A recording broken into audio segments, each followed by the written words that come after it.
No, I've showed these in pictures before. I haven't made a video about it, but um, I carry kayaks quite a bit on my roof, as you can probably figure, considering I build them. Um, and when you're putting them on, one of the things that is important, always, is not only to have it tied up on the roof, but to have some sort of tie down for the bow of the boat. I don't always consider the stern to be quite as important, but if you think about it, when you have a boat tied onto your roof and you have the airflow coming up, on the front of the vehicle like this, and you have the bow of your boat out here, the air comes up your windshield and pushes the front of that boat up. It's a lot stronger than you can imagine. If you want to understand just some of the force that's going on, roll down your window on the highway when you're doing about 70 miles an hour, stick your hand straight out into the airflow, so the airflow is hitting it this way, and it's okay to do it this way. You won't strain too much. Take it like that and try and hold it there at 70 miles an hour, and you'll understand the force that is pushing on your boat, not just this way, but the air coming up to push it. Now, that means that if you have, carrier bars on the front, like my van is set up to have a bar that goes across right here, there's a lot of force pushing or pulling up against the roof just driving down the road. And then you think about 18-wheelers and big trailers going the other way, you get that gust of wind that shakes the car. Those gusts of wind are shaking this, and if you ever knew what these racks were attached with, it's little screws, it's double-sided tape, it's things like look like a pop rivet that have a nut plate inside of them. It's not as strong as you can imagine. And a kayak is long, and you get the wind pulling up on the front of it, and then going over bumps. Bumps shake the boat, depending how heavy the boat is. Now that's working against the whole rack. So, having a way to tie off your bow. Now, this is the way that I do them. As you saw, quick shot. I can tie my kayak down,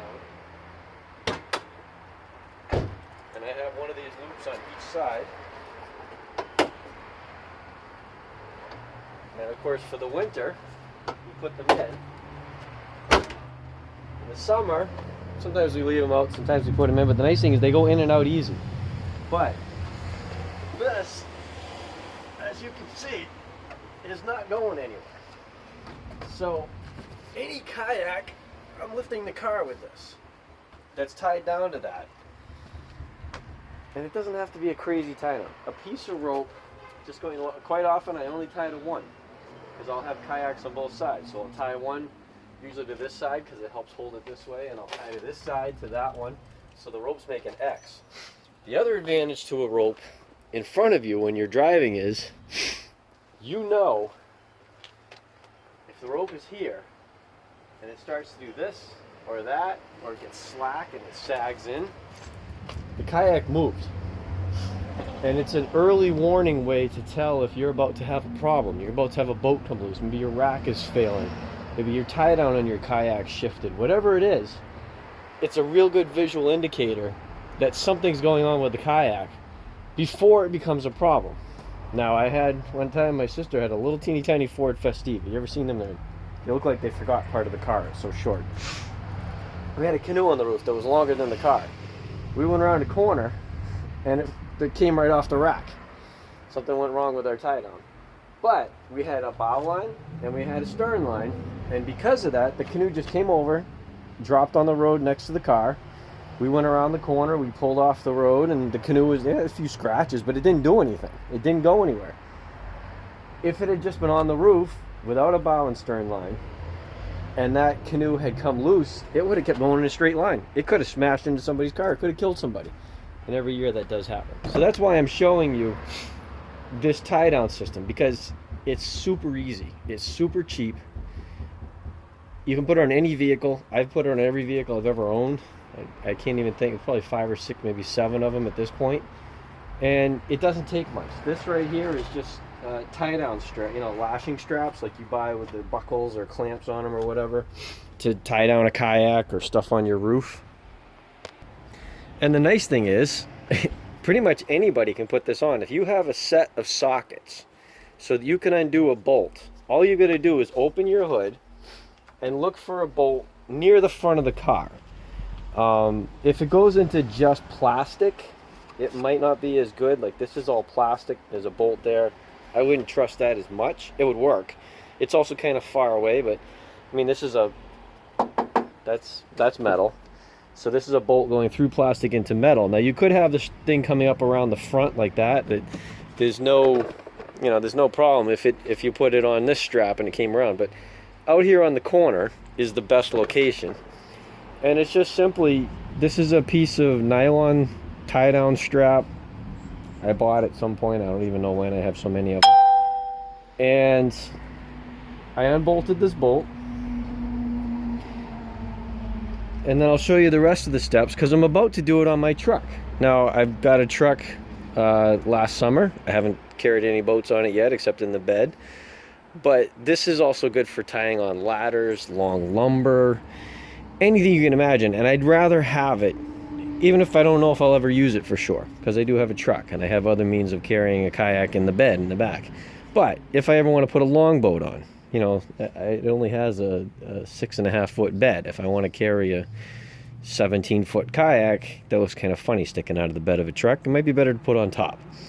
Or I have extension ladders. Maybe I'll need to bring one of them somewhere. So one of these to tie down in the front is the best thing you can do. And I'm going to show you the process how I do that. Now the first thing you need to do, of course, is open your hood. Hopefully you know how to do that. Next thing is look at what's here. Now I've had people say, hey, I opened my hood and I can't see any fasteners. And I'm like, I don't think you have a car that's made entirely out of carbon fiber or fiberglass. You probably have them, but they might have a piece of plastic trim over them. So see if maybe there isn't a way to pop that trim off. Use those little plastic stupid plugs with like a pop rivet type thing in them. There's different styles, but if you get that off, you will find that quite often, especially on the car, this front quarter panel is a separate piece that's bolted on. In this case, my truck, it's nice. It's an older design, but they never really changed it since like 2005, and they never thought that, hey, it's a great idea, let's cover everything up with plastic so you open the hood and you can't see anything anyways. So in this case, I have this nice interlock between the quarter panel, and there's this metal beam that comes around, supports the grill, the hood latch, things like that. So I've got these two bolts, and I happen to have a socket that's the right size. It happens to be 12 millimeter, but unless you have a Nissan Frontier, this isn't going to do you much good. And I unscrew it. I want to make sure it's long enough. If it's a really short one, I might go somewhere else, but I like the fact that this is out. It's near the corner of the vehicle. It's going to give me a strap that comes up right here out on my corners, which gives more stability to a load. That's a nice long length. I like that. So this is where, well, don't short those two terminals. This is where I'm now going to have a strap. So my next thing is I need a strap. So I have a variety of straps available to me. These you can buy. They're a cam buckle type strap. Harbor Freight will sell you two of them for, I think it's like $2, $3. I mean, it's nothing. And it's a fairly thick, I actually would trust these. I would actually use these. I don't like the color, but otherwise I would use them. I don't know where I got this. I think I picked it up by the side of the road or something. It's very, very wide, and it's thicker. And the thickness of it, I like the thickness of this as well. Thickness actually gives it more life. I've worn through a couple on my van and had to replace them with what I have now. Actually, in my last car, which is now my daughter's car, I wore right through because every time you pull the rope through, it starts cutting into this nylon. So thicker is better. This is a really cheesy one I got at Home Depot. It's got this really thin kind of strap. It's not that wide. I really don't like that, considering I've got to look at, I'm going to melt a hole. I'm going to put the bolt through. So it doesn't leave much material left after I do that. So I want wider is better.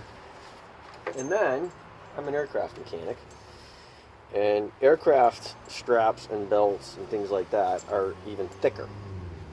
They're designed to wear a lot harder. They have like real strain ratings that they have to meet. If you can't get access to that, seriously, this strap from Harbor Freight would do the job just fine. I kind of like something black to go with my maroon truck versus yellow. So it's just a color thing. And if you go to Home Depot, go to where their tie-down straps are, Lowe's, Menards, whatever. Go to where their tie-down straps and truck restraints and trailer hitches and things like that are sold. You'll probably find a selection in every kind of color and camo and diamond patterns, purples and blues and reds. I'm trying to think of what I looked at the last time I went there. There was all different kinds, or variety of strengths. And remember, it doesn't have to be crazy strong, but you know, this is, I can't even imagine what this rating is that's on this, but I could probably hang my truck from it. So this is what I'm going to use. So the first thing I'm doing is I'm cutting off this folded over end. I could have kept it, but I prefer to have a double loop as opposed to a single one. So, and these are probably the dullest scissors in the world. They're a well-used pair of Harbor Freight cheapos. So then I'm going to take my strap, and of course I got to figure how it's going to lay right here with the bolt going through it, because there's my bolt hole. And then I want to have enough length to the loop to make it easy.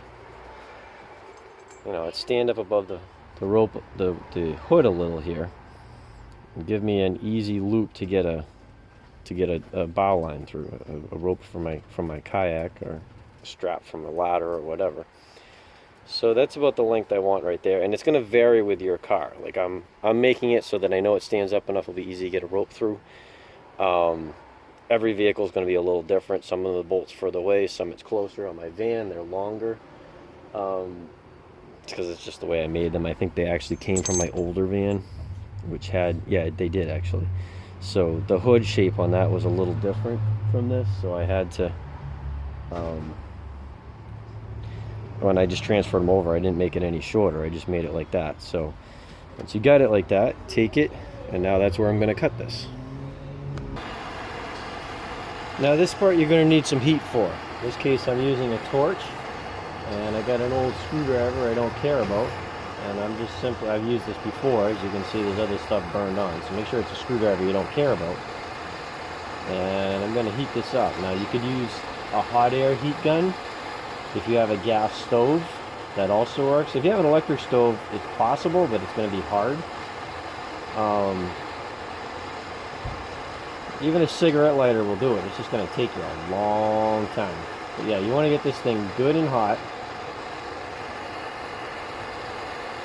And one of the things you want to do is you want to take this, you'll tell when it's ready, and you want to melt these edges right here so that they don't come unraveled on you, because there is going to be some strain on them. There's going to be some stress.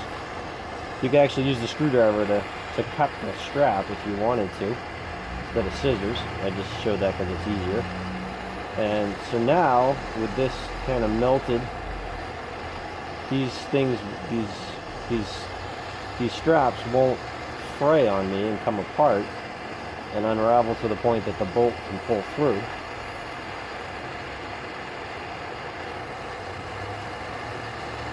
And it's just simply an easy melting here.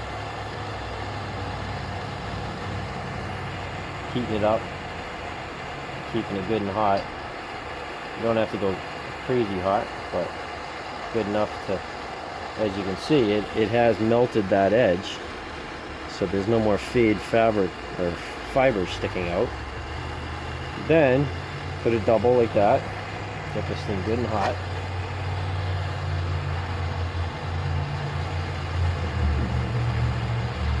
Make sure you have your bolt. I haven't lost it.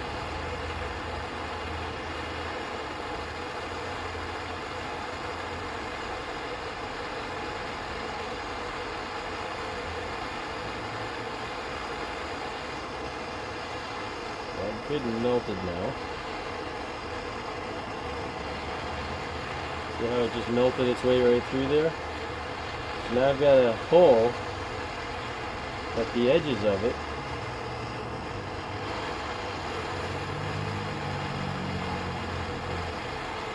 They're all melted down, so they're not going to fray. And I know that my bolts will be able to fit through, and a tighter fit is better.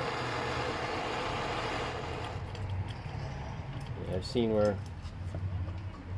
that reads nice. Time to get a new one, apparently. But I've seen where somebody was using a grommet instead, like you'd put in like a tarp or something like that. And the only problem I see with that is it doesn't fuse the edges together on that hole, so it's not quite as strong. It probably would still work, but this is the easier way if you ask me. So now put the bolt in place, strap on it. Of course you're gonna have to keep it orientated the way you want. And there's really nothing that says I couldn't do it this way, and then when I put it out, do it that way, except, I don't know, I think it would be stronger this way. So, just thread it down in.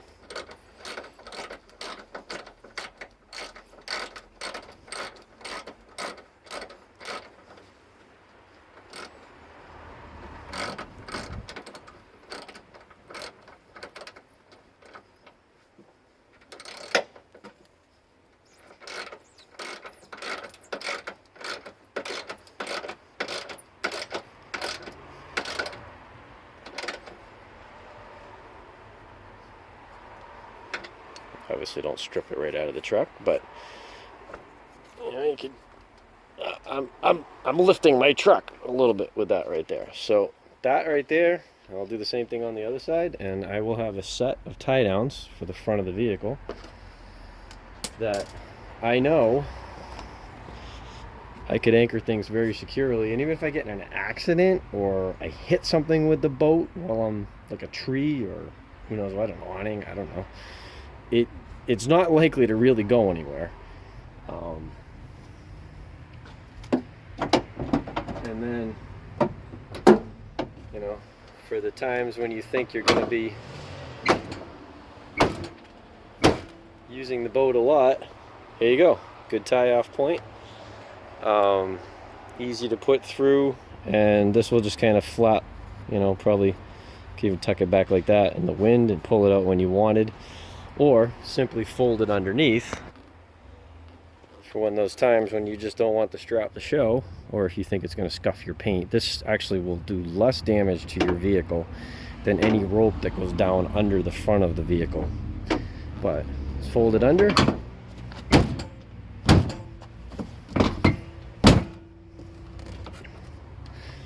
Out of sight until the next time you need it. I'll do the same on the other side. And you can do these on the back of a vehicle as well. Like I have always thought, if I wanted to, I could put it right here on my van, just on this bolt. If I put it on top of the bracket, it's not going to change the way the tailgate fits. And there's bolts for either side.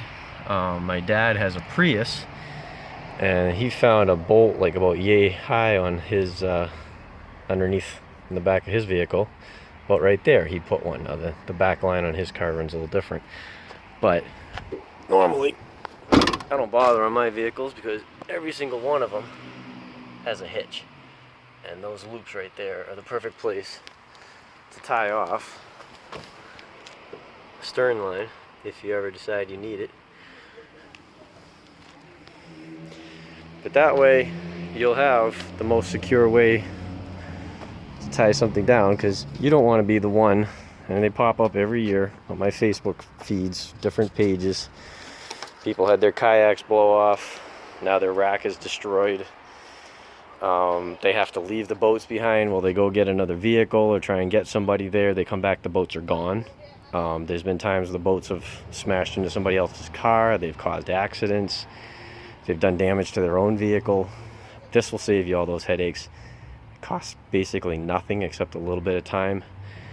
And I really hope you do it, because it'll make your life so much easier. And it's, you know, those bow lines give you a good sign of what's going on with your boats, and they don't allow them to go anywhere. Even if your rack comes completely loose and breaks apart, the boat's going to stay right there with your vehicle, and it doesn't go flying through traffic or hit anybody.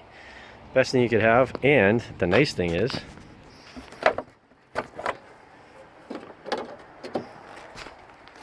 when you don't want them, they're out of sight, just like that.